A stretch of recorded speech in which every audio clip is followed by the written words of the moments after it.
Greetings, my fellow gamers. It is I, Wraith King. I absolutely love to talk about Seven Knights all the time, so if you're new, remember to leave a like, comment, and subscribe to the channel. I would greatly appreciate it. And I've heard that Devil May Cry, along with Doom, will be released pretty soon, so I'll definitely be taking a look at those, and I'm already working on a nice, ridiculous Red Dead video for you guys, so stay tuned for that. But until then, take it easy for me, and please do enjoy the video. And by the way, I actually really hate Jave, so you might want to cover your ears. I mean, at least turn the volume down when the video starts, because, yeah. Well, anyways, please do enjoy the video.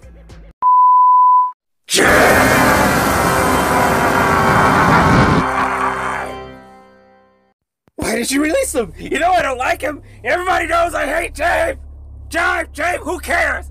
I hate him. Why is he in game still? Why? I am well aware that his name is pronounced Jave, but I don't care. I said it wrong the first time, and I will continue to say it wrong anyway, because I don't like him. If you are unaware as to why I don't like him, here is a clip from the past. Eileen's feelings towards Jave, I kind of expected that anyways, but yeah, I'm pretty ticked. But, you know,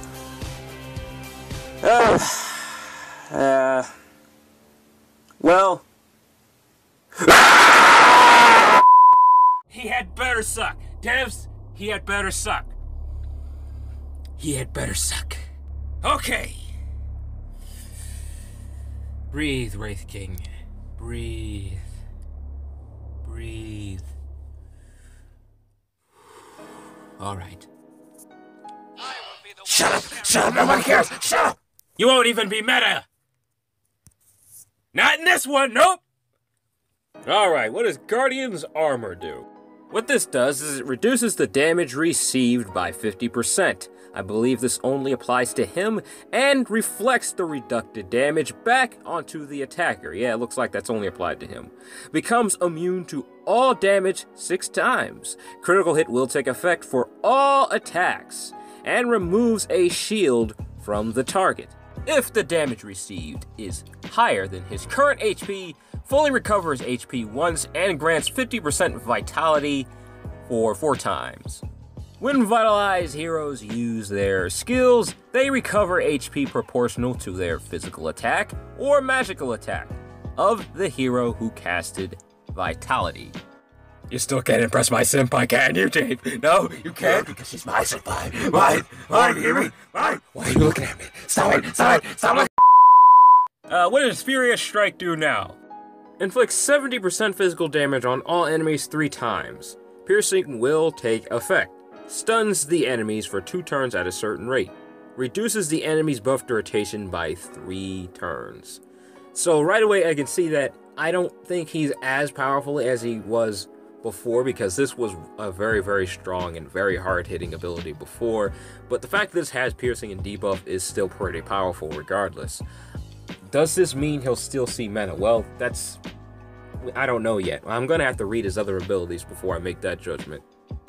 But in all seriousness, Jave was really powerful in the Korean version. So powerful to the point where I just saw him in pretty much every last team. He just was everywhere in the game. Like before Tio was a thing, there was Jave in the Korean version. He was all over the place in every last team. There was always a win condition Jave. It was all over the place in the arena. And I'm really hoping that it doesn't take that direction here. So far, it doesn't look like he's too strong, but let's take a look at his second active first, before I can actually say how he'll affect the meta.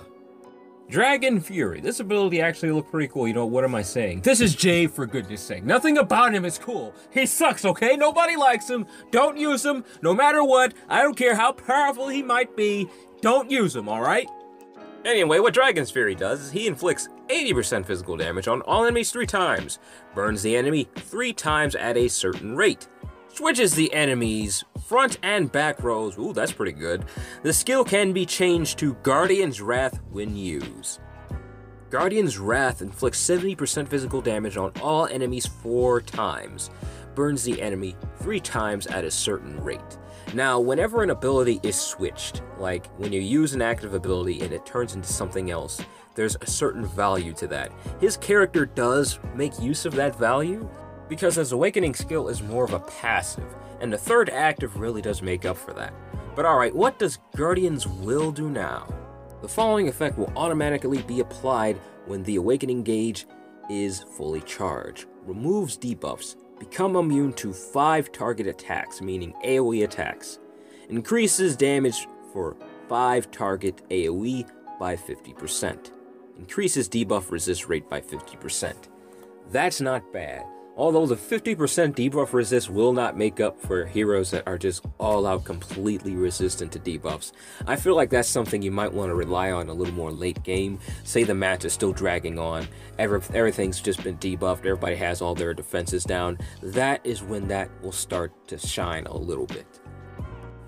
Now, will he be meta? Probably. I wouldn't be surprised if he does find his way into the meta again. Not that I'm very happy to say this, because I was pretty disappointed to see him constantly in the meta in the Korean version of Seven Knights, and I dread to see it happen again. Every last team was using him because he was a meta-defining hero. His strength was so high, and his passive ability may have been a passive, but it still increased 5 target AoE. And as you guys know, 5 target AoE is strong in the arena. So having him with a bunch of AoE characters in the arena is strong. Really, really strong. So it just looks like he's going to be meta again. But I won't make any predictions, only time will tell. Maybe he won't be.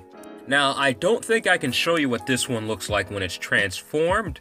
I don't think I could show you Guardian's Wrath, but at least I could show you what this looks like. Call that impressive? That was horrible! You think you're gonna impress anybody with summoning a dragon? Boo! Alright, what does this do?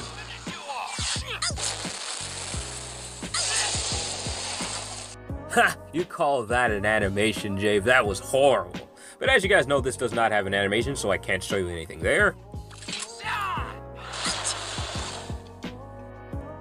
Alright. You think those skills are gonna impress Senpai, Jave? No, they will never impress Senpai. No one impresses Senpai. Nobody. Nobody, you hear me? Stay away from Senpai, Jave. You stay away. Hear me?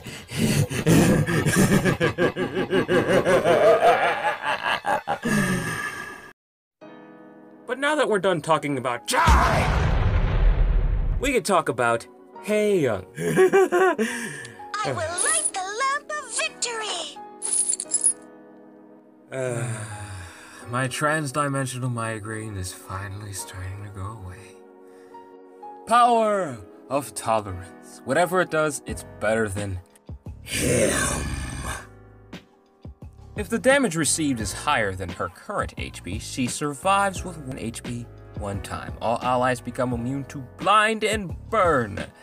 In guild raid mode, applies block effect to all allies. Way better than Relax, Wraith King. It's better than him, okay? She's better than him in every way. Well, anyway, yeah, that's okay. I'm learning to grow a little more accepting of the characters that have in-guild raid things and all that kind of stuff. I've learned to be a little more accepting of that because sometimes it actually works out. I mean, I'm a little disappointed that she doesn't have a shield, but I've learned to be a little more accepting of the heroes that have these kinds of effects on them. Requiem of Light recovers all allies' HP by 100% of her magic attack. The effect will last for 2 turns. Removes the debuffs on all allies. In guild raid mode, all allies become immune to damage 1 time. Not bad. Not that bad. Shouts of Souls. Removes buffs from all enemies. A straight up debuff is always good for a support. Additionally, increases the target's damage received by 80% for 2 turns. Increases the physical attack and magic attack of all allies by 200% 2 times. That can be pretty powerful in guild raids. Her awakening skill is a passive awaken ability. Reduces damage received from all attacks by 40% for all allies. Reduces damage received from piercing attacks by 30% for all allies. So, that's pretty strong, surprisingly. Well, definitely not the best hero in the game, but I like her. I really like her. I was hoping that they would make her a little bit stronger here, but it kind of seems like they kept her the same way they did in the Korean version. Disappearing spirits.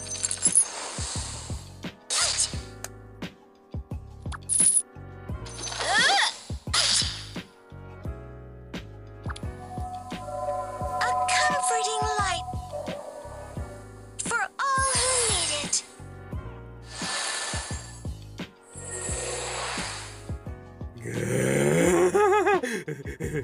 Wait. Let's look at this. The pure light. Please give us power. Oh, beautiful. Her awakening skill does not have an animation, as you guys know, so there's nothing I can really show you there. But be that as it may, I really like this character a lot. I do! She made me feel so much better today. I'm glad I reviewed her last.